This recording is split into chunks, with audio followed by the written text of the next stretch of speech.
Greetings, y'all. So, sis, the better question to ask before doing a love reading is if I fully, completely, wholly accept myself and love myself, what does this relationship look like?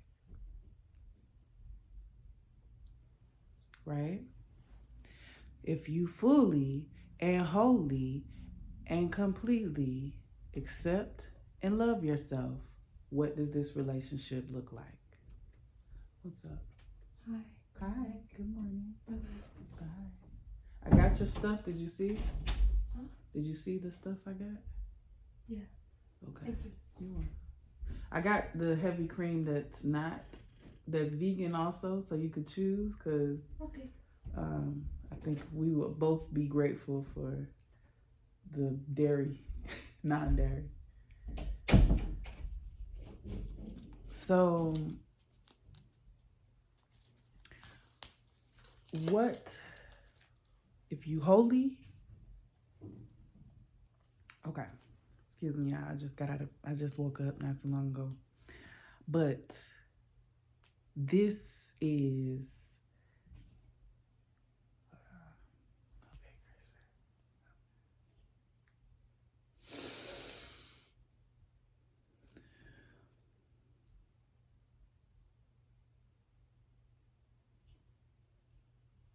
okay.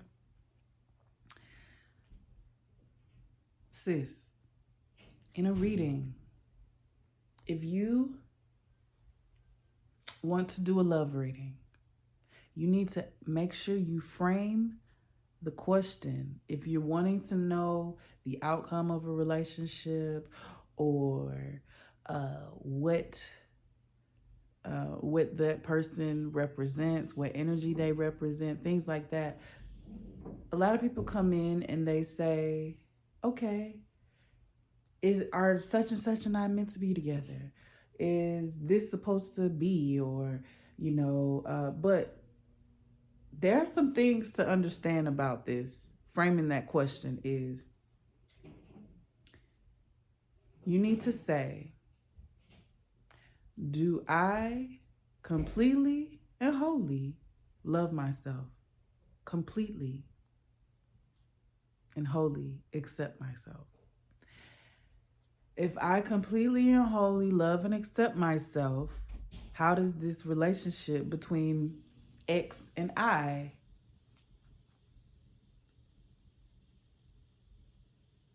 look? So,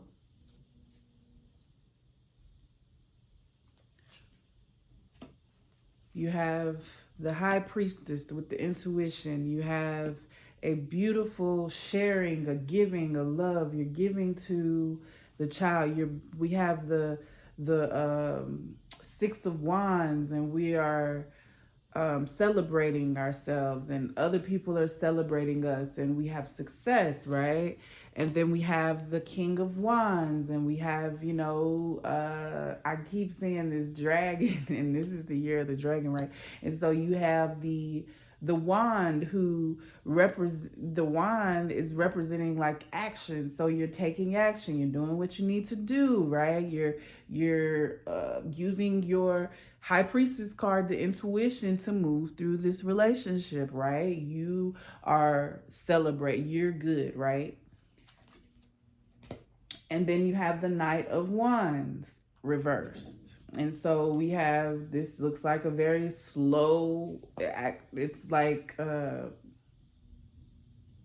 action reversed. It's like a slow effort, right? Like not effort, but a taking things slowly, because generally I would interpret the Knight of Wands as like fast movement. I think, yeah, I would generally, but reverse is more of low energy. I mean, slow. There might not have been a mistake. Temperance reversed. And so the temperance reverse, we have the nurturing.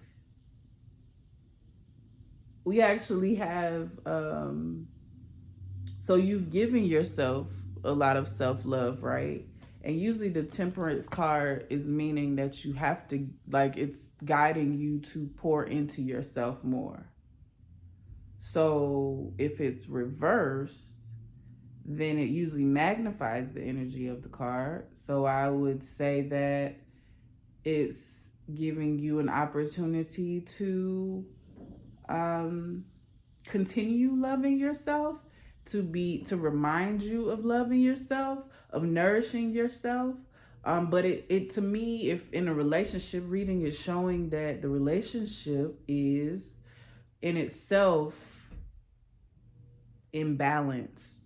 The relationship does not have the nurturing that it needs. That's really what with these cards, it's the relationship does not have what it needs.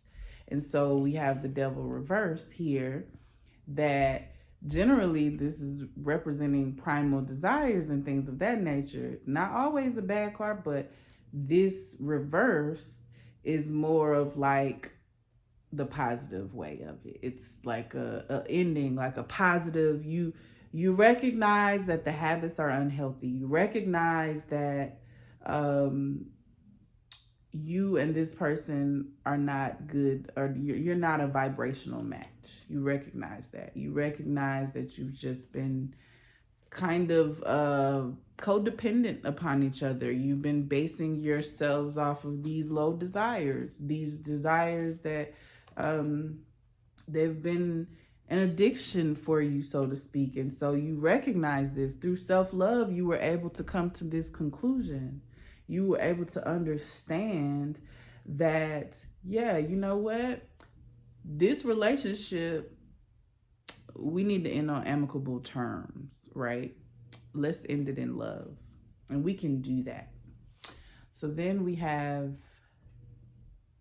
the 7 of Cups.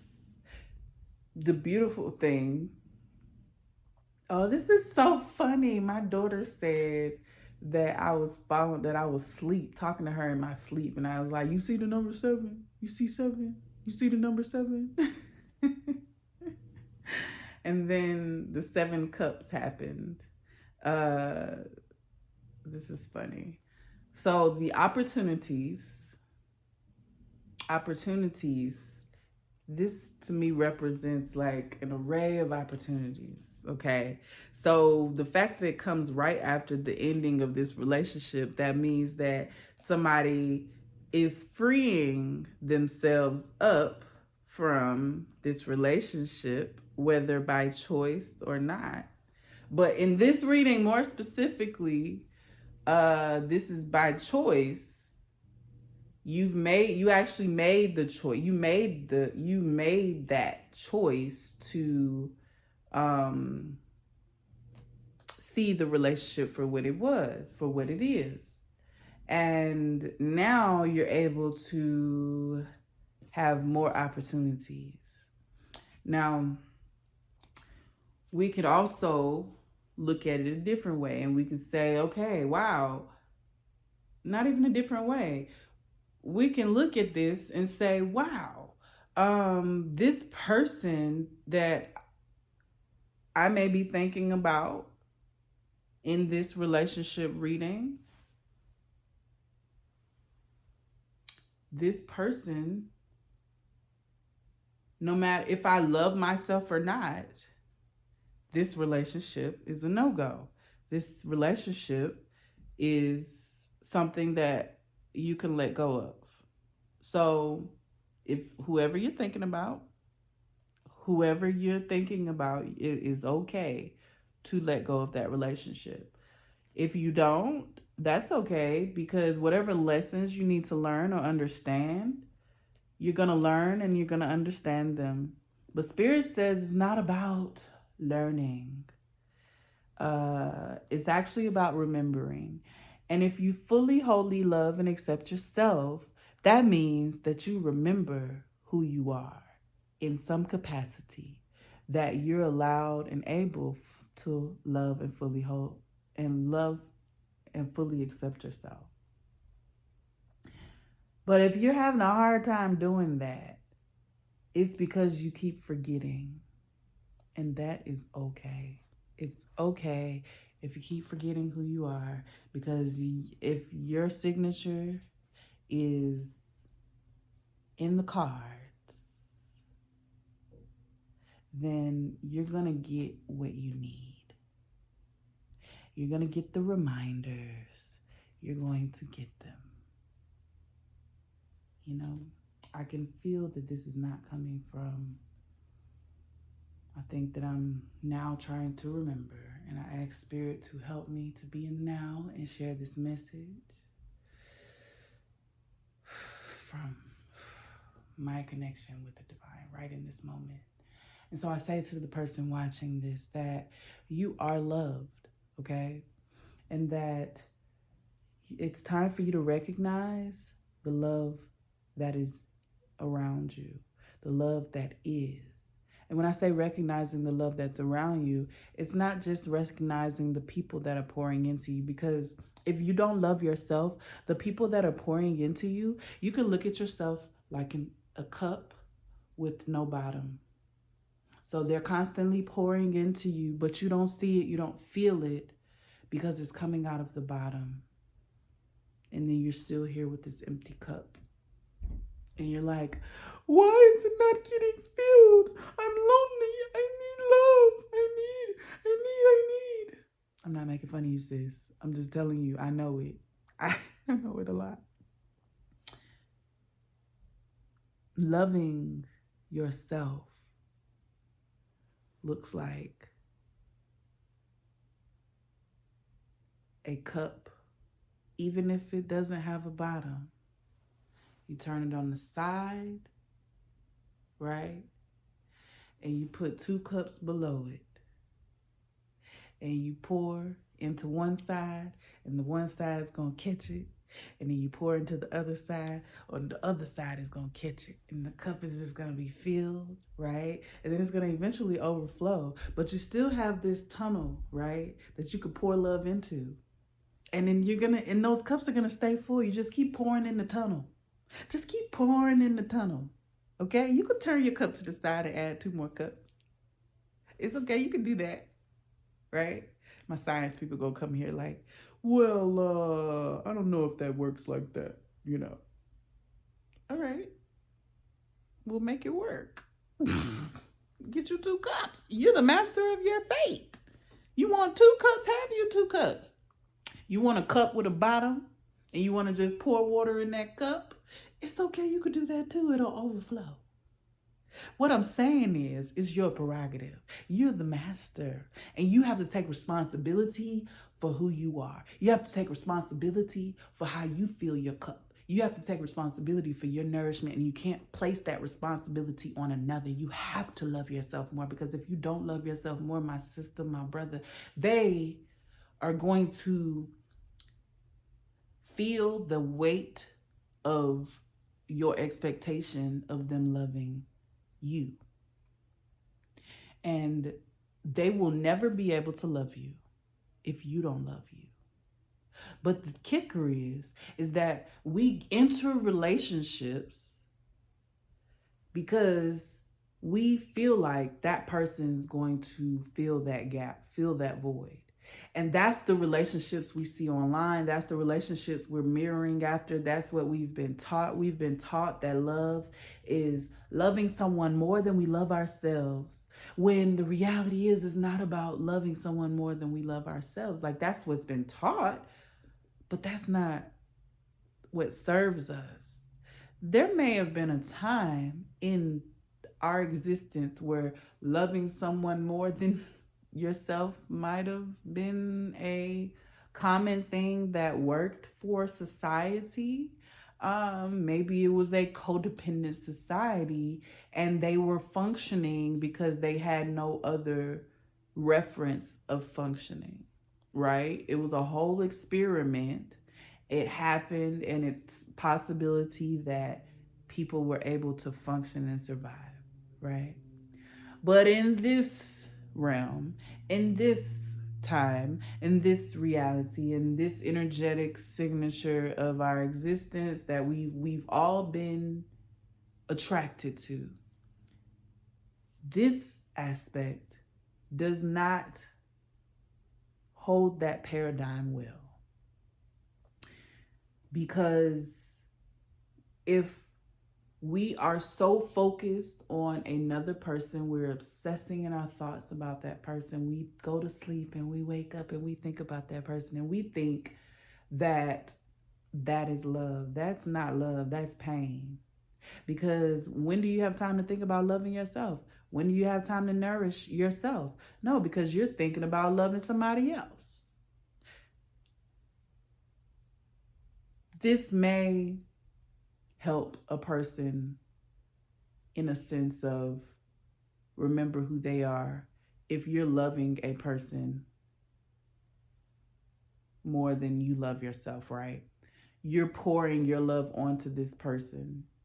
Let's say you don't have expectations and you've just convinced yourself that, you know what, I just want to love this person. I want to give this person love. That's fine. You just don't expect nothing back. Just know that you're loving that individual and it does not matter if they give it back to you or not.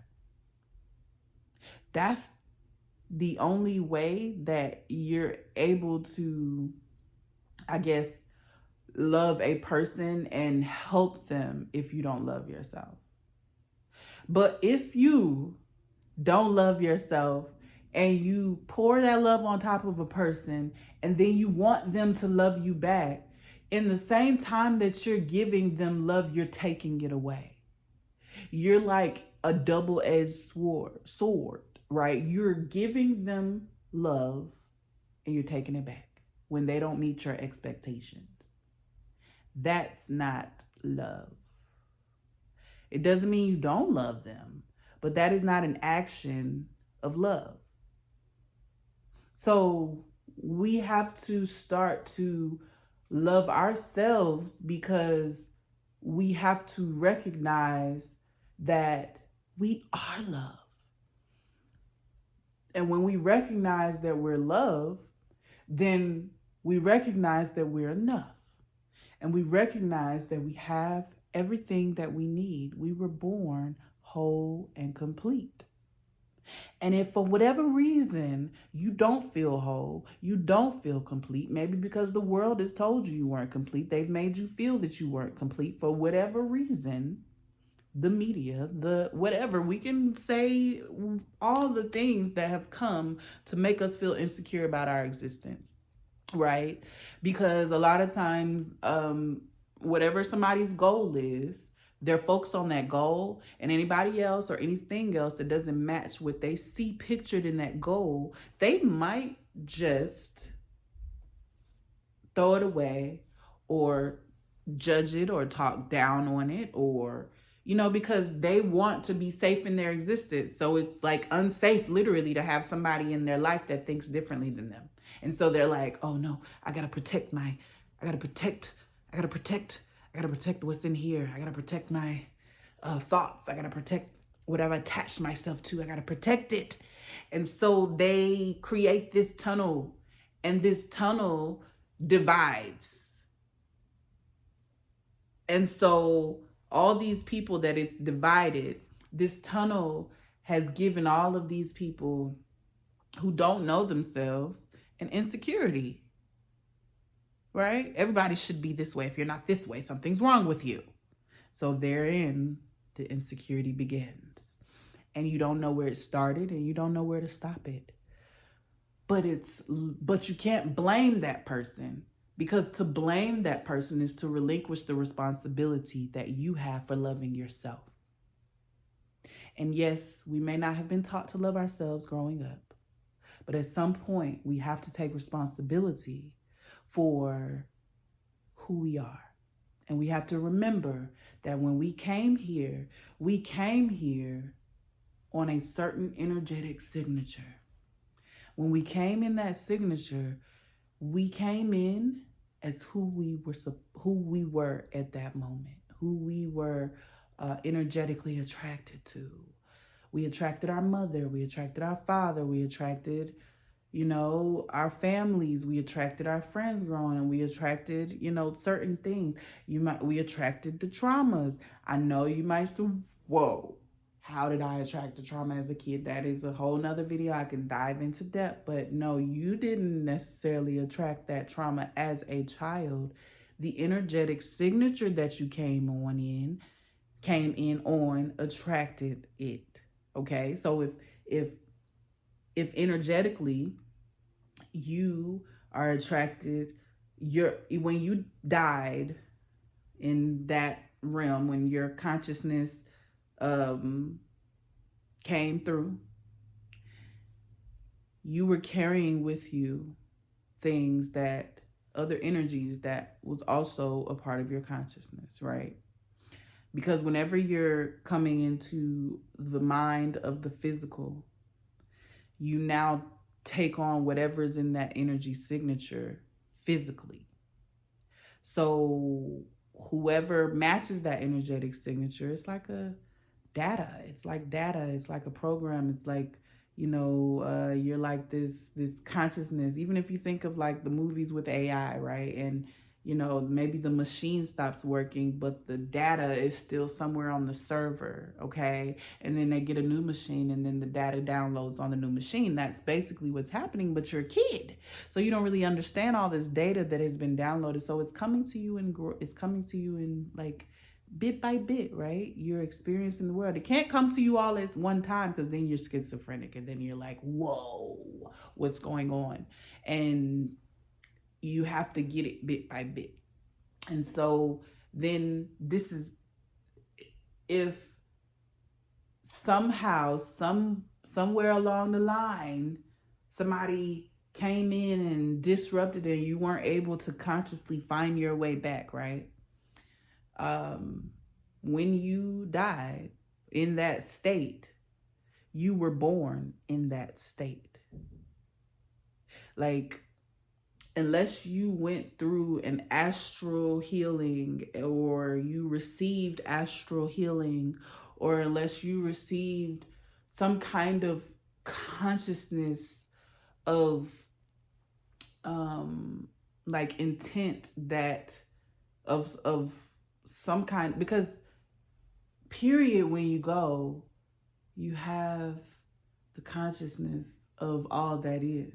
You're able to see everything you couldn't see when you were in the physical form, because the abyss is not there. So you're able to see, you're able to feel, you're able to hear, or not even, the senses don't exist in that realm. I'm trying to describe it in a way that is almost undefinable, but everything is there at one time. Then when you incarnate into your physical form, you forget all of that. That is intentional. It's intentional. It's brilliant. And when you start to understand how everything works together, you can appreciate the brilliance. But boy, is it hell on earth going through it when you don't know, when you're ignorant, and when you're suffering. So what I say to you is to allow yourself to remember who you are, not to get attached to the thoughts of who you're not. Okay?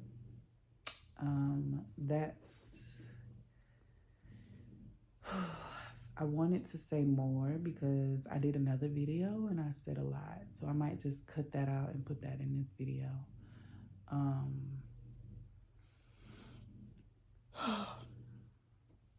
For sure.